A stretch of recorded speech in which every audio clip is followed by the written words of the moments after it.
जब तक माँ स्वस्थ थी वह इन तीनों से अलग अपने पुराने घर में रहती थी, लेकिन अब ऐसा करना खतरे से खाली नहीं होता, और ऐसा करने से समाज में तीनों बेटे बेटियों का नाम भी खराब होता। लोग कहते कि देखो कैसी औलादें हैं।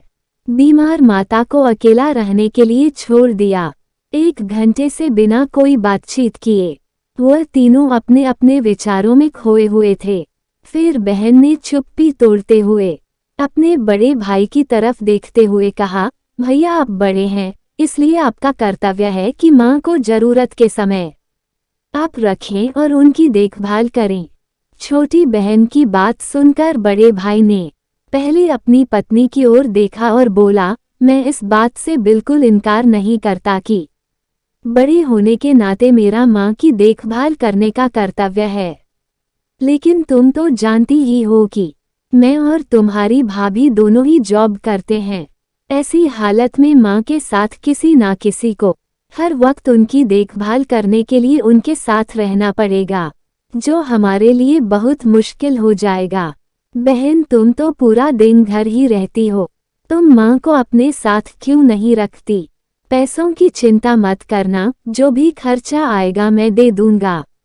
सुशील भैया आप तो जानते ही हैं कि मैं माँ से कितना प्यार करती हूँ, लेकिन आप यह भी जानते हैं कि मेरे ससुराल वाले कैसे हैं।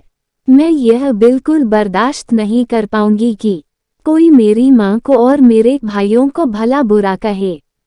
इसलिए अच्छा यही होगा कि माँ को अनिल भाई के यहाँ रखा जाए। बड़े भाई सुशील ने भी छोटे भाई अनिल के यहाँ माँ को रखने के लिए सहमति जताई। आप यह कैसी बातें कर रहे हो?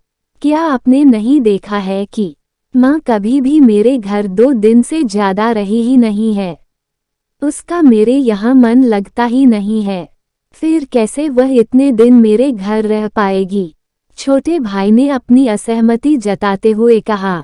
इससे पहले कि इस चर्चा का कोई नतीजा निकल पाता, एक नर्स वहां दौड़ते हुए आई और कहने लगी, क्या आप ही वार्ड नंबर 4 में भर्ती मरीज के रिश्तेदार हैं?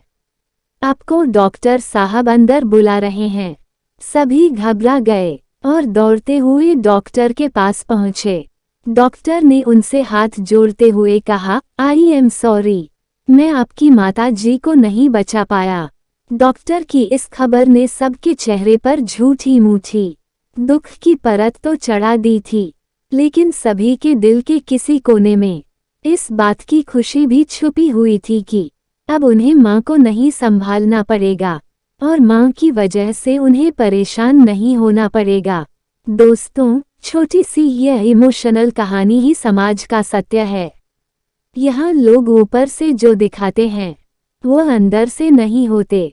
जो माँ बाप अपने 4 बच्चों को बिना किसी शिकायत के बड़ी आसानी से संभाल पाते हैं, आगे चलकर जरूरत पड़ने पर यही 4 बच्चे मिलकर भी उन्हें नहीं संभाल पाते या नहीं संभालना चाहते। बच्चों को यह बात नहीं भूलनी चाहिए, जैसा वह बोएंगे वैसा ही तो काटेंगे।